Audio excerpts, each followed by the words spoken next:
Kalam Ramadan menyejukkan hati meraih ridho ilahi. Pemirsa masih bersama Ibu Nyai Muyassarah Al-Hafizah. Bu Nyai, tak terlepas dari segala yang telah Ibu sampaikan tadi, apakah boleh kita menghitung-hitung pahala ataupun menghitung-hitung dosa dalam menjalankan ibadah maupun menghindari dosa kepada Allah Subhanahu wa taala? Untuk menghitung pahala itu tidak ada anjuran, Mas. Oh, ya. Iya, karena tadi yang saya sampaikan urusan pahala itu ada urusan Allah. Biar Allah yang mencatat.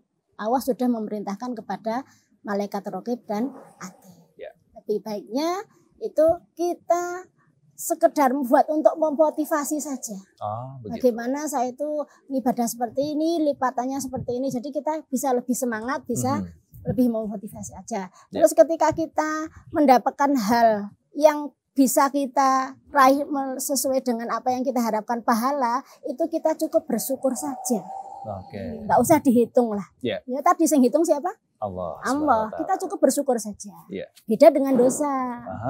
Bagaimana dengan dosa? Nah itu nanti kalau masalah dosa itu bedanya dengan pahala. Pahala itu Allah biar yang menghitung. Karena kita juga sebagai motivasi saja. Penggerak untuk beribadah. Semangat ya? Iya, untuk dosa itu kita mengingat dosa tujuannya kan supaya aku wis bar maksiat, aku kaya ngopo bisa bertobat, bisa beristighfar kepada Allah. Begitu ya. Jadi yang bisa kita sampaikan kepada pemirsa bahwasanya rajin-rajinlah menghitung dosa ya. Iya, bukan betul. Pahala ya. Bukan pahala.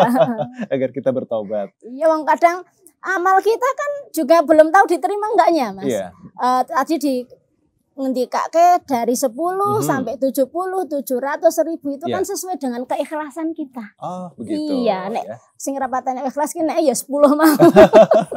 Bisa jadi itu tambah ikhlasnya itu tambah dilipat gandakan begitu seperti kita. Beribadah di bulan Ramadan itu untuk menggapai rahmat Allah.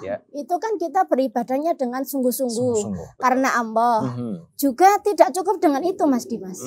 Untuk mencapai ridho rahmatnya Allah, kita mengharap pahalanya Allah, itu belum cukup dengan ibadah secara individu aja.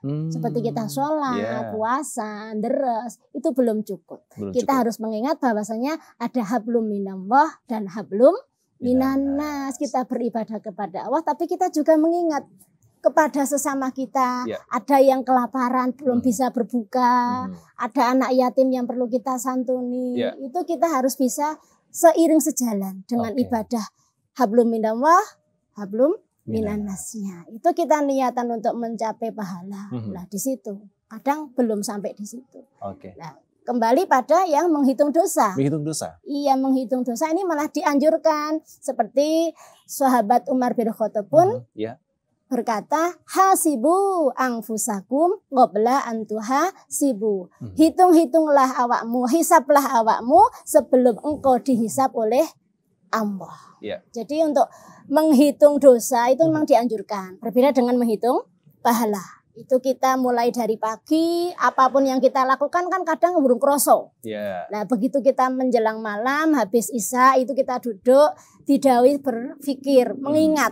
Aku ki sedina mau ki nglakoni apa wae. Dosa apa aja? Iya, aku esok wis sholat duha, itu suatu pahala. Disyukuri, kan dawuhnya seperti itu. Setelah saya duha itu saya kumpul-kumpul dengan teman-teman. Nggak terasa ternyata menggunjing ya. Menggunjing, membicarakan aib orang lain. Itu segeralah kita bisa minta maaf. Malam-malam gimana caranya lah gitu. Kan ada WA, ada HP. Lah itu kita ambil manfaatnya. Bisa WA, Mbak, maaf ya tadi aku sempat ngomongin jenengan sidik gitu. Karo koncone misalkan gitu ya. Itu kita bisa manfaatkan sehingga yang dibicarakan itu memberi maaf. Dan dosa apapun lainnya ketika kita berhubungan dengan manusia kita minta maaf. Yang dosa itu berhubungan dengan Allah, kita segera bertobat, perbanyak istighfar begitu. Baik. Bu Nyai, saat ini kan fenomena yang ada di kaum milenial, kemajuan teknologi yang menjadikan kita itu tergantung dan merasa hidup itu tanpa gadget itu hampa gitu. HP itu ya. Handphone ya.